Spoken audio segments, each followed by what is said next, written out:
नमस्कार दोस्तों, जय जोहार। मैं कौशल तिवारी और बिहनिया संध्या में आपका स्वागत है। छत्तीसगढ़ में प्रवर्तन निदेशालय यानी ईडी की कार्रवाई ने अफसरों के हाथ पांव फुला दिए हैं। अफसरों में दहशत व्याप्त है कहा जाए तो गलत नहीं होगा, क्योंकि ऐसे 2 दर्जन अफसरों के नाम सामने आए हैं जो सूर्यकांत तिवारी और सौम्या चौरसिया से सीधे बातचीत करते थे, उनके इशारे पर काम करते थे और उनसे पूछकर ही कोई कार्रवाई करते थे। ऐसे मामले जब सामने आए हैं तो आने वाले दिनों में क्या ईडी इन तमाम अफसरों को अपने घेरे में लेगी? क्या इन तमाम अफसरों की गिरफ्तारियां होंगी?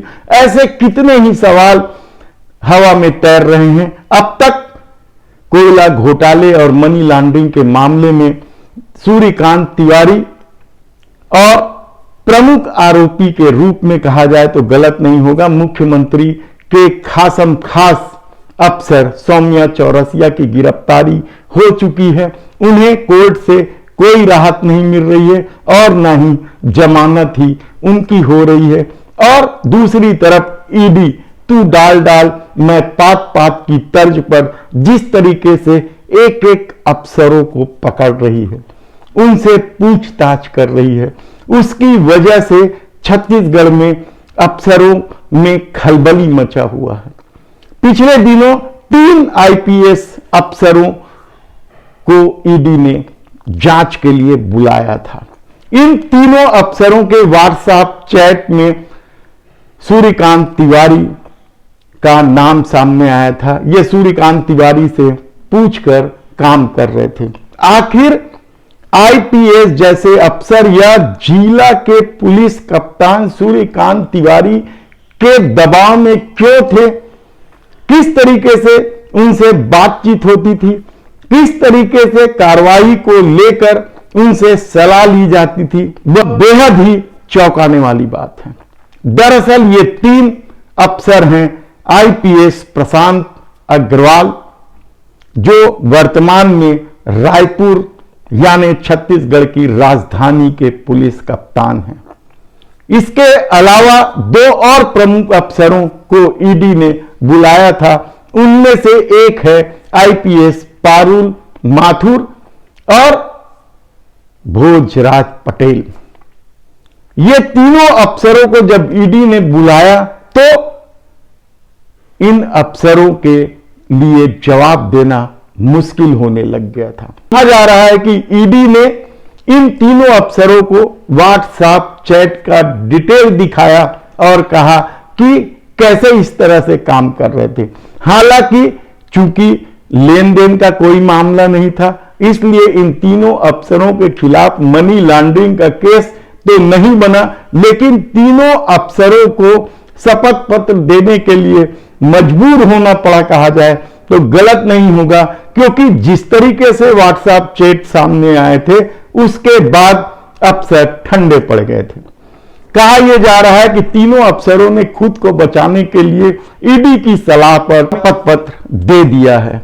और यह शपथ पत्र में साफ कहा है कि चूंकि यह सब कुछ चल रहा था, यह सब कुछ कहा गया था कि उन्हें इनके सलाह पर ही काम करना है, इसलिए उन्होंने हर मामले में सूर्यकांत तिवारी से चैटिंग की और सलाह लिया, आगे की कार्रवाई की।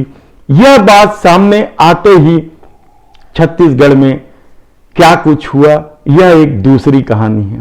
भोजराज पटेल को बस्तर बटालियन भेज दिया गया है, इसी मामले को लेकर कहा जा रहा है। हालांकि सरकार हमेशा कहती है कि transfer is not a punishment, तबादला जो होता है वह प्रताड़ित करने का हिस्सा नहीं है। ऐसी परिस्थिति में भोजराज पटेल अब बस्तर बटालियन में चले गए हैं, तो पारुल माथुर को ईडब्ल्यू में भेज दिया गया है, आर्थिक अपराध ब्यूरो में। और अभी भी प्रशांत अग्रवाल रायपुर एसपी के रूप में काम कर रहे हैं। क्या कब तक काम करेंगे यह देखना होगा। लेकिन दूसरी तरफ प्रदेश भर में ऐसे अफसरों की लंबी फेहरिस्त है जो कार्रवाई के नाम पर सूर्यकांत तिवारी के संपर्क में थे और उनसे सलाह लेते थे, उनसे पूछ कर ही काम करते थे। इतने गंभीर आरोप हैं यह, वह भी हैरान कर देने वाला है कि क्या कुछ प्रदेश में इस दौर में चल रहा था। हालांकि इसमें प्रदेश के मुखिया भूपेश बघेल का कितना रोल है कहना बड़ा मुश्किल है, लेकिन जिस तरीके से सूर्यकांत तिवारी और अफसरों ने अपने गिरोहबंदी की थी और कई अफसरों को अपने घेरे में लेकर काम कर रहे थे, ठसके से पैसे कमा रहे थे, वह भी कम चिंताजनक नहीं है। लेकिन दूसरी तरफ ईडी का दायरा अब लगातार बढ़ता जा रहा है, अफसरों पर शिकंजे लगातार कसते जा रहे हैं और कहा जा रहा है कि महादेव ऐप को लेकर भी एक पुलिस अफसर निशाने पर है। उन्हें शीघ्र ही पूछताछ के लिए बुलाया जाएगा या उनकी गिरफ्तारी होगी, यह देखने की बात होगी। लेकिन दूसरी तरफ रानू साहू और उनके पति को लेकर जो मामला गरमाया था वह भी अभी ठंडे बस्ते में है। यानी कुल मिलाकर ईडी किस तरह की कार्रवाई कर रही है, किसे गिरफ्तार करना है, किससे सिर्फ शपथ पत्र लेना है, यह किसी की खबर में नहीं है।